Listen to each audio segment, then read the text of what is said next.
Okay, today we are going to continue our work on our animal drawing. You are going to make sure that you've traced all the pencil lines with your Sharpie. That black Sharpie line really creates a nice edge to your shapes. This is the texture that I added to my feathers. Make sure you trace those carefully. Make sure your Sharpie's working. And then once you're done tracing, just double check that you've got everything traced. And take your eraser and erase any pencil lines that you can still see. That'll just kind of clean it up and make it look super awesome. Then you can start with your markers. This one I've already traced all the lines, and I'm going to start with my markers. I like to start with the sky in the background. You do not have to if you don't want to, but I think that's a nice place to start.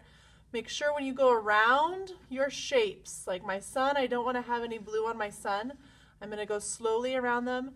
And then the best way to color with markers is to use that flat side of the marker and kind of evenly pull that marker, almost like you would pull a paintbrush.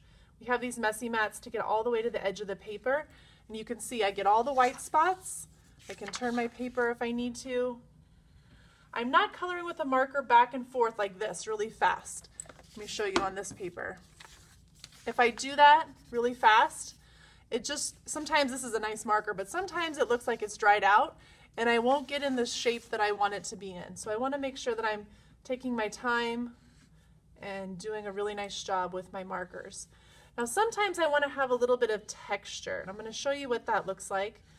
This part I'm almost done with. I'm going to close that marker up. Make sure you snap the lid on there. On this one, if I have anything that I want to create some texture on, maybe I want to have like a brown, that's kind of a dark.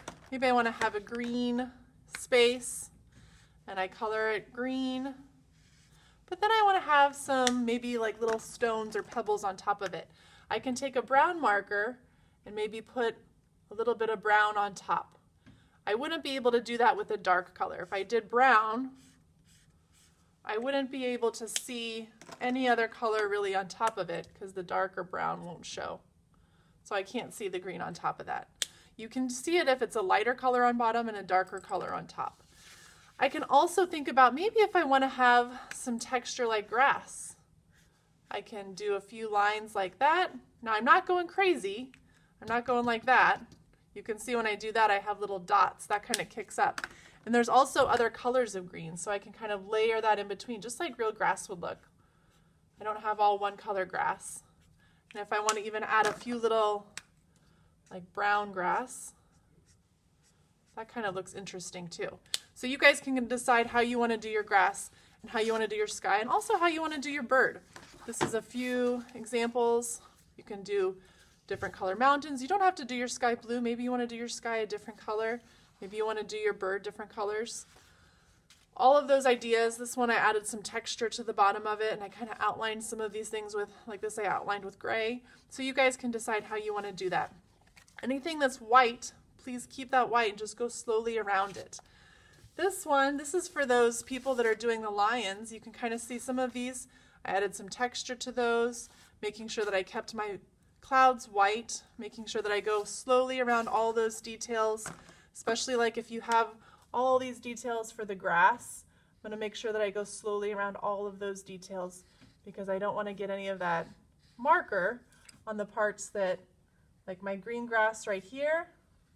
I'm going to go slowly around that part with my marker. You can see how I just outlined it first.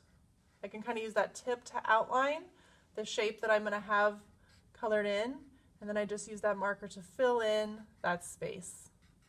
Now this, I'm going to have a different color green so it stands out.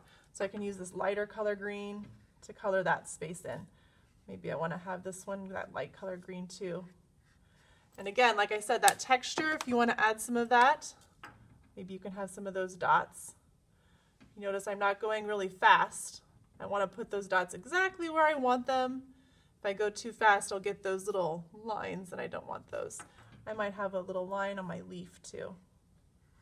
But I have to be using all of my brain power thinking about those things and really focusing on what I'm doing so that when I get finished, it's the best I can do and I'm really proud of my work.